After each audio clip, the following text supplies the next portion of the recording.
Well, tonight we have a big interview with the Bronx teen convicted of stabbing his classmate in school. We've been following the story of Abel Cedeno for 2 years now. His lawyers say the teen was bullied for being gay, and that led him to kill his classmate, Matthew McCree, in 2017. Cedeno will be sentenced next week. He faces 50 years in prison. And tonight he's talking to News 4's Villeda on Rikers Island. From a window at Rikers Island, Abel Cedeno can almost see his old high school in the Bronx. I think about it every day. I'm just not that type of person just to kill somebody.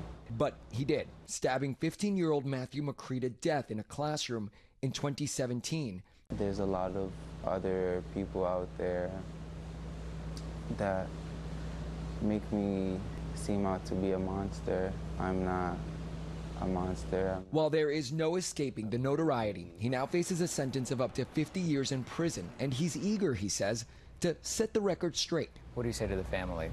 That I never wanted none of this to happen. I'm just so sorry. Apologizing again to McCree's family, Cedeno says he's still trying to reconcile his tortured past. The central part of Cedeno's defense was that he lashed out after enduring gay bullying for years. It was every day, and then it was in the middle of classroom calling me and other slurs like that. I was really scared. Eventually, he took a drastic criminal step. I went and I Googled legal knives NYC. Walk me through that day in the classroom. Third period, which is U.S. history. With a book bag on his shoulder and an illegal switchblade in his pocket, Cedeno snapped when balls of paper were tossed his way. I just turned around and was like, hey, yelled, who's throwing that?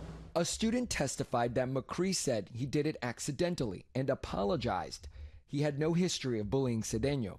Still, witnesses say Cedeno called him out, and moments later, a scuffle between them erupted. I had it out, the knife in my right hand, to be like, hey, you know, I have this, don't come near me. Seconds later, the knife was in McCree's chest, and another student, Arian LeBoy, was slashed. Cedeno says everything was a blur. When did you find out that he had died? I found out the next day. My heart sunk.